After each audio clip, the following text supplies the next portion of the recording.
Hello and welcome to the... Oh, hold on. There, that's better. Hello and welcome to the Forge. I'm the Artsmith. Sorry it's been a while. I've been a little busy lately making the Forge as you see it now, learning from an incredible storyboard mentorship, helping out on Pinky Machine Studios' not remake of Wish, and designing the rest of Saura's evolutions. If you're new here, I designed my own Eevee clone a little while ago named Saura, who just so happens to fit perfectly into my prehistoric Fakemon region. I designed 3 evolutions for it last time, so I highly recommend checking out that video before watching this one. And while you're at it, you can browse the whole playlist. Now, let's get into it. So, you guys know by now how much I tend to go a little bit overboard sometimes. I mean, hell, I literally made 4 Fakemon that all stem from one Topiary horse friend in the last video. Well, I wanted this to be the Saura video. All 9 designs in one hastily tied together package for your viewing pleasure. Let's have ourselves a little refresher on the line so far. Oh, and this? Well, it's my handy-dandy field research journal. It's another thing I've been working on these past couple of months.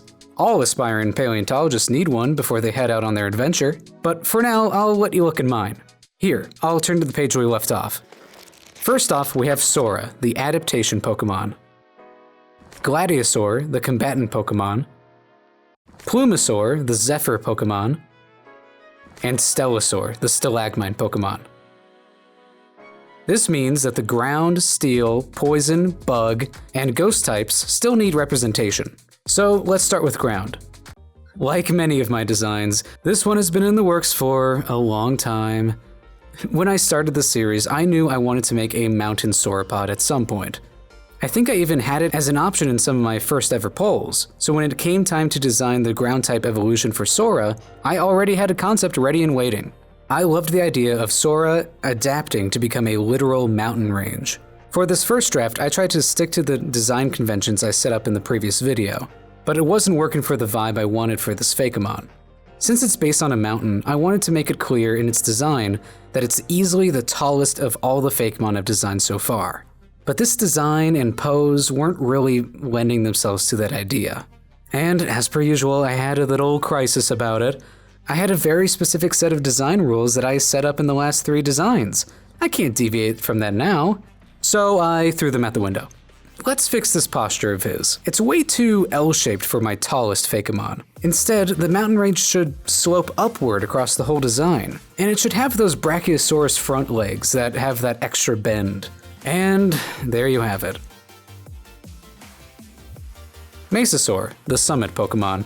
When Saura grow up in mountainous regions, it evolves into Mesasaur. Its footsteps are heavy enough to shake the ground beneath it. Because of its height and durability, few predators have the courage nor endurance to hunt this Pokemon. Mesasaur is best suited for trainers that enjoy hiking and venturing across great distances. Small business owners often plead for trainers not to release them inside their establishments.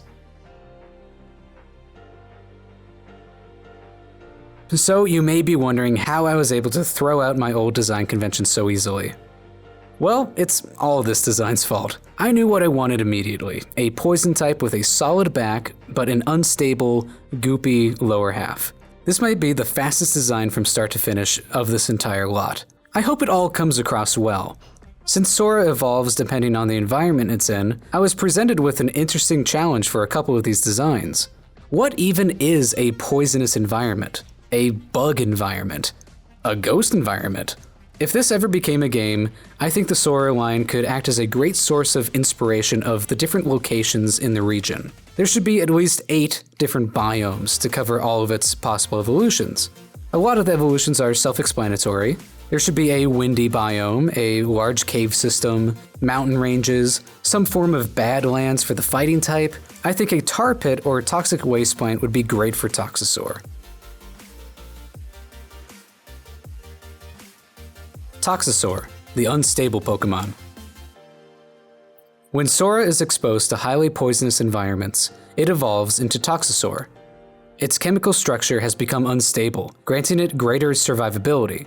It consumes pollutants and stores them in its body to render its opponents badly poisoned. It sometimes has trouble controlling when these pollutants are released, leading to it becoming banned in most cities. Toxisaur is best suited for trainers heavily involved with environmental conservation, or simply capable of relating to the social outcast.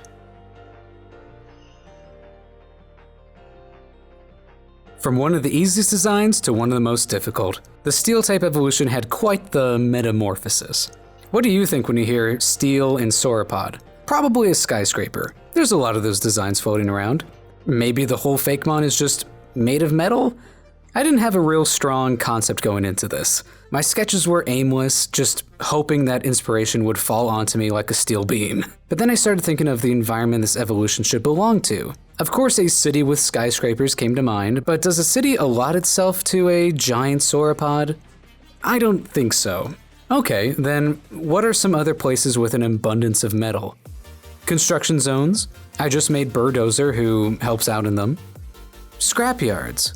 Now that's an idea. What if this evolution looked like it was made of rusted metal, typically found in a scrapyard? I could lean into a more robot-like design, typical of most steel types, and most important of all, I could give it a wrecking ball for a tail. Now this design had some legs on it. The next step was just creating some satisfying shapes and colors. And that was pretty much it. Demosaur, the scrapped Pokemon. When Saura is exposed to industrial zones or environments with heavy construction machinery, it can evolve into Demosaur. Now with a body made of mostly metal, this Pokemon can withstand incredible amounts of damage. Demosaur is best suited for trainers heavily involved with robotics or construction. Sometimes wild Saura will make a home in scrapyards and adapt to thrive. The lot's owner will then have to find a way to remove it before it takes claim to all the scrap in the yard, as if it were its hoard. Time to go back to an easier design. I've already designed a bug dragon type, so I need to ensure that this design felt distinct enough to warrant its existence. This meant no cute and fluffy designs, unfortunately. Let me tell you, I was so tempted to make this just a fluffy dragon again, but this had to be believably durable, so I decided to make it a beetle.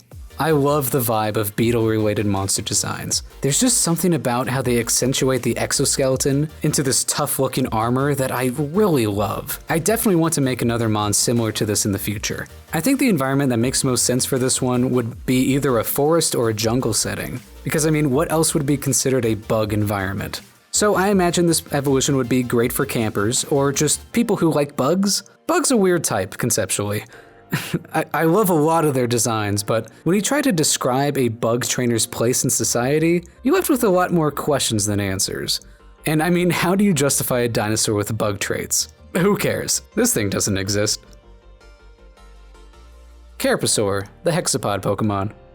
When Saura grows up in areas with dense bug populations, such as forests and jungles, it can evolve into Carapasaur. It has adapted to have a tough exoskeleton and a pair of horns capable of warding off predators. Carapasaur is best suited for trainers who love bugs and camping. This Pokemon makes a great mount due to its amazing stability. And now we have arrived to the final design of the video, the ghost type. You guys know me, I love my ghosts.